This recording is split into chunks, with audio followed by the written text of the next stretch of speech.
Grand Rising family, good morning. So today's message is about your kingdom spouse.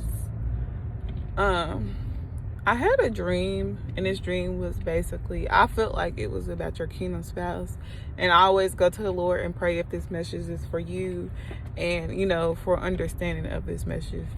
So I had a dream. It was about a man and his brother. This man and brother, this mom, she probably had like 10 kids because there was 2 girls and then there was 2 women. So it either could be a message about you or about your kingdom spouse. So it started off weird. So it started off with these 2 females. They basically, I felt like was in a home, like maybe they dealt with adoption or someone giving them up.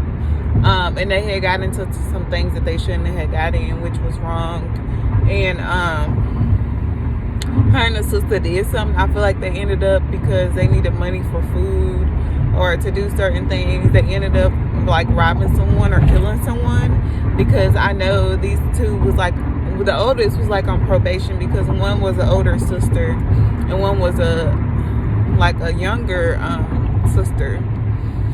And when they was together, they did that. So they had to go to this police station or whatever because the police, they was like looking for them because it's not that their parents was looking for them. It's just they was looking for them. I honestly don't know who was looking for them because the mom was like always gone and worried about men's. And I don't know if she was doing drugs too, but she was just always gone.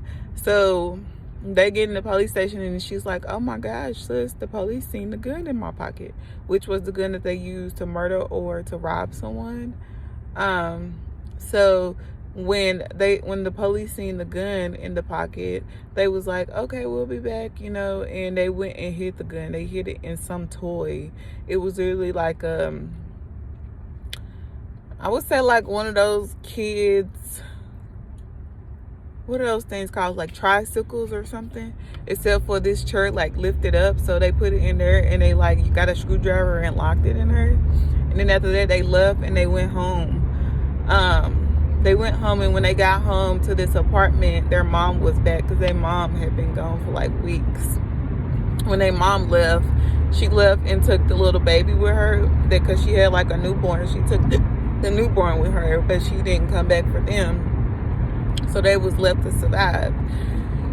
So when they got back, and the mom, they noticed because some of the pictures was going off the wall. It was literally like the mom had taken something, and that's the reason why they knew she was back. I don't know if she sold it to get money or what she did with it, but yeah, that's how they knew. They was like, hold on, mom's back. Because all I seen was in the beginning when they was at home, it was like 4 pictures and then it was only 3, and it was like, mom's back. So when they go back to check on their mom, they're like, hey mom, you're back. And she's like, yeah. She's got the baby in the room and she walks out, and okay, like I just said, she just had a newborn, so she comes out pregnant. This mom, like full-blown pregnant. I don't know how she's pregnant this fast again. And she's like, and they's like, oh no, we're not doing this again. And she was like, doing what? And she was like, he's a good man this time, and he's gonna help take care of me and take care of y'all. He's actually a Mexican man. I think he was like Mexican mixed with black, or just Mexican, because he kept his hair like slicked back in a ponytail. So after she showed them the pictures or whatever, she grabbed the baby and she was like, I'll be back. So she left again. She didn't come back for a while. So then she came back, and she came back with this big old van. I feel like it was a bus, but it might just was like a van or a truck. She came back in this big van or truck, and I think she had the Mexican with her, and she was like, I decided I need a fresh start, and I'm tired of being here. I'm tired of doing this. So like she packed up the kids or whatever, the 10 kids, except some of them lived with their dad because she wasn't like a fit mom or anything. Some of them went with their dad, and then it was the 2 girls, and then it was some little boys or whatever like that. And she had all the kids packed up. She was pregnant, she had the baby, she had some other kids that she packed up in the van, and then the two girls and one of the little boys, she didn't pack them up. And she was like, Mom, what about me? And what about my little sister? And she was like, well, I can't take all of y'all. I can only take who I can take care of. Y'all just gonna have to take care of yourself. And whenever y'all need me, just call me. But she was just bragging. She was like, I'm going to a new city. I'm ready for a new start. And I got a lot of good things that's about to change. And I'm gonna do better and change my life around. And all of this. And these kids, they was just looking all sad. They was looking like they was abandoned. Then she was like, you could at least take my little sister and I could vouch for myself, because the oldest one that had been helping with the little sister, I would say the little sister probably was, I don't want to put an age frame on it, but if I could tell, maybe like 10 or 11. And the oldest one maybe 17 or 18.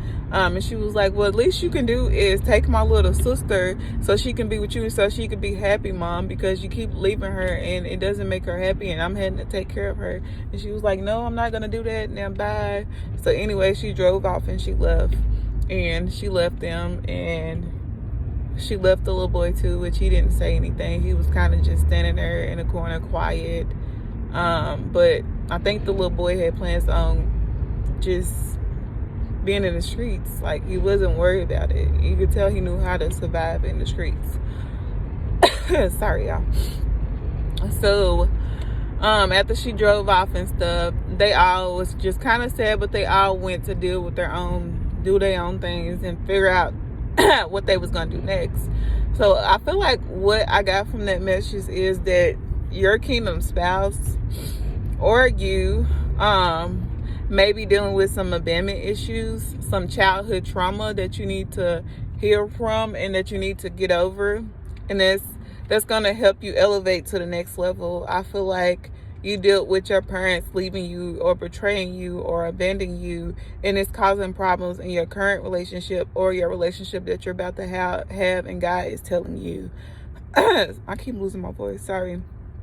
God is telling you that you need to heal your childhood trauma. You need to heal from what your parents put you through, because you cannot bring that to your relationship. You just gotta heal. Like, you gotta get over things. If you gotta pray on things, if you need to go to counseling and talk about it, but whatever you went through when you was a child, it definitely caused abandonment issue. It caused childhood issues, and you cannot bring that into your kingdom marriage. You cannot do that. You cannot bring the jealousy, the hate, the inconsistency, abandonment issues, just all kind of things that I've seen in that dream. You cannot bring that. Or maybe your kingdom spouse may be dealing with abandonment issues of what his parents put him through and what his parent did, and God is working on that with him. So you may be wondering why you're not into union yet, but someone's definitely dealing with childhood trauma that they have to heal from, and that may be why. And as soon as you hear your kingdom spouse say, yeah, I was dealing with my childhood trauma, or you was dealing with your childhood trauma, as soon as you hear them say that, I feel like after they heal from the childhood trauma, he's coming.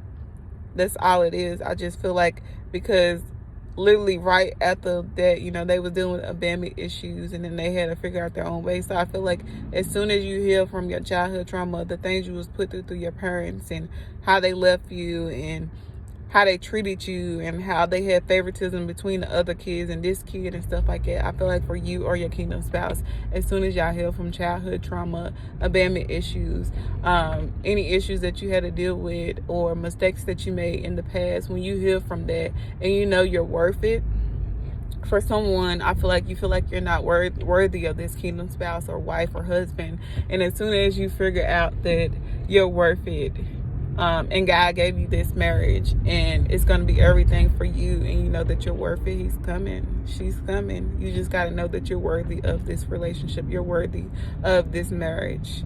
So definitely heal from the childhood trauma. But that's the message I have for y'all today.